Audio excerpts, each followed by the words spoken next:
All right, so a curling team is based of 4 players. You throw them in an alternating order with the other team, and the goal is to get your rocks closest to the center of the house. The house is the target that you're aiming at the other end of the sheet. The closest one to the middle, score the points at end. Easy as that. I'm Becca Hamilton, a member of the Madison Curling Club. I am a 2-time Winter Olympian, 2-time National Women's Champion, and a 2-time Mixed Doubles Champion. So I feel like I'm speaking for everyone when I say that the very first time we saw curling was as an Olympic sport. It was an introduction to all of us. And I feel like I can speak for almost every American when we thought, what in the world is that sport? Same. Right? And yet we all fell in love with it. Yeah. I feel like a lot of people love the sport because, I mean, there's such a large variety of people that can do it. I mean, you'll come down to the club and you'll see a senior league, or you'll come down and you'll see juniors learning how to curl for the first time. We can also see you. You're not covered up by a mask, Yeah, exactly. or a helmet, or any sort of overprotective gear. We're the only team that's mic'd up. Yeah. You see, it's really personal. I mean, you can hear everything we're saying, the raw emotion of making a shot or missing a shot. All right, so you're gonna teach me how to play on the sheet with a broom and a stone, getting past the hog line into the home. The house. The house, sorry. That's all right. I think I got this, okay. Lesson 1. Learning how to correctly throw the stone and discovering why the sport is named that way. So it's kind of like driving a car. So there's the in-turn and the out-turn. The out-turn, you start at 2 o'clock. Okay. And when you release it, you turn the rock to the left. Oh, okay. And that's what's going to make it curl. And that's where the term curling comes from. That Exactly. you're actually curling the stone. I never knew that. Lesson 2. Mastering the art and science of sweeping. Curling ice has a pebble, which are these little droplets of ice that are put on the surface before our games. So you want to put as much pressure as you can and move the broom as fast as you can to break down that pebble to make the rock go further. It's pretty cool.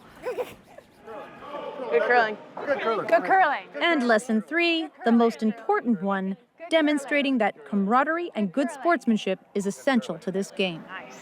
Let the games begin.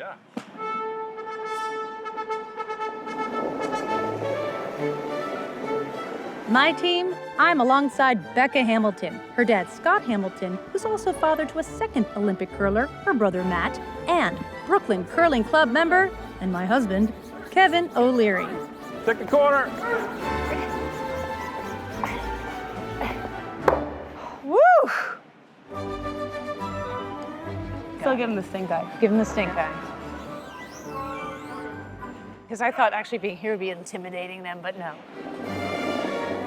Heavy. Can I say sweep? Yep. Can I start yelling? Oh, they can do that? Hurry. Yep. Yep, all the way there.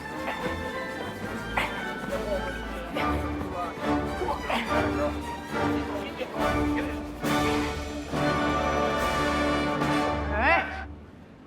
When the game is over, the game isn't over. At this curling club, there are 8 chairs around a table, so all members of both teams can hang out.